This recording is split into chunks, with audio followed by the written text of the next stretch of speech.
Hi, I'm Rob Cram, and today we're taking a look at our Xbox One and the digital future. That is where you are downloading your games rather than buying them from a retailer, which has been the predominant method of buying games up until now. I mean, last generation on Xbox 360, we've seen rise in digital content, and now it's here with the Xbox One, where a lot of games are now releasing at the same time, or even exclusively as downloadable content rather than appearing at retail. But this digital future has its own shortcomings, as I've discovered here today with my Xbox One. I want to download Strike Suit Zero Director's Cut. I've downloaded the code. It's 1.81 gigabytes, so I go to install that, and I find that I'm greeted with this message: there's not enough space. Your Xbox does not have enough space for Strike Suit Zero Director's Cut. To install it, uninstall something else first, then try again. Great. So I go to my apps, and then I see that the installation has halted, and I can see all the games that I've got installed here. Some of them are disc based and some of them are digital, and I look at the amount used. I've got 291 megabytes free, and I've used 99.9%. so I'm gonna have to delete stuff that I don't play, and as you can see here, that's got room for quite a few games, but I'm having to delete this stuff now. So what do I delete? I mean, what do I don't play? I mean, before it would give you suggestions of what games you've not played as often as others, and it would allow you to delete those. But there's no such thing here, so I've got to now make the decision as to which game I've not played for a long time, so I can sort of delete that off. But I know for a fact that the pre-season I don't need anymore, so I can uninstall that, and that should hopefully now free up the room. But as you can see, the point of this video is to show that how many games have we got here? 1, 2, 3, 4, 5, 6, 7, 8, 9, 10, 11, 12, 13, 14, 15, 16, 17, 18, 19, 20, 21, 22 games installed, and that will be my 23rd game installed. So now if we go to try and install it now, it's still saying there's not enough space.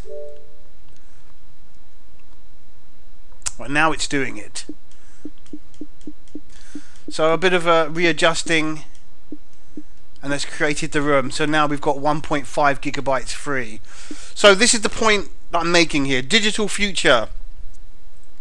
Over the course of your gaming history, you're going to have a lot of games that you're going to download digitally, or if you're one of the people that have made the switch entirely and ditched the discs and just gone purely digital, you're going to come up with this issue that installing a game may take up all your memory on the hard drive, and you can no longer install anything else. Now, what is a good question is, what happens if I'm offline, for example, and I buy a disc from a retailer, and let's say I take my Xbox to my my uncle and aunt's house who doesn't have an internet connection, or I'm just generally not going to be connected to the internet.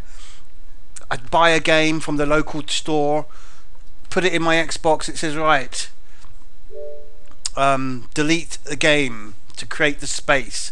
That's not the problem. But let's say now I want to install one of the games that I've already deleted, which is a digital release, and I'm offline. I won't be able to now reinstall that game until I connect online again, because it obviously will want me to verify my ownership of that game through the digital medium. So I'd be messed up there, wouldn't I? So I wouldn't be able to re-download digital content if I'm offline. So it's basically a bit of a restriction that I'm having to manage all my games in this manner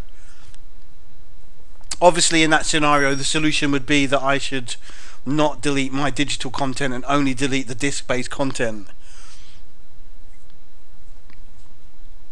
But this is an inherent problem with having to install your games from disk rather than them playing off the slow Blu-ray drive. So yeah, that gives you an idea. So now that you know, that's how much space is taken up. Now I have got quite a few games here. I mean, I haven't got all of the games, but I do have the majority of the games. But as I said, as the life of the Xbox One continues and more games are released over the years, that list is obviously going to grow hugely, and I'm going to have to manage the space based on how much hard drive space is on the Xbox One. Now there's been talk about external hard drives that can be attached, and maybe that will be a solution in the future. But for now, the space is rather limited, and it would be nice to be able to have all access to all my games without having to shuffle around. But obviously, you know, there's stuff that's there's limits on the hard drive. Now, it would also be good if we could sort of also have stuff stored on the cloud. I'm not sure how that would work with huge amount of storage. I mean, using a Amazon Kindle that I've got, HDX, a lot of the content is stored on the cloud, and you're given several gigabytes of online cloud storage space when you buy the Kindle. So now I know you do get some cloud storage with the Xbox One, but not to the extent of being able to store your games in the way that I'm suggesting. So yeah, okay, I think that gives you an idea. I'm Rob Cram. Thanks for watching.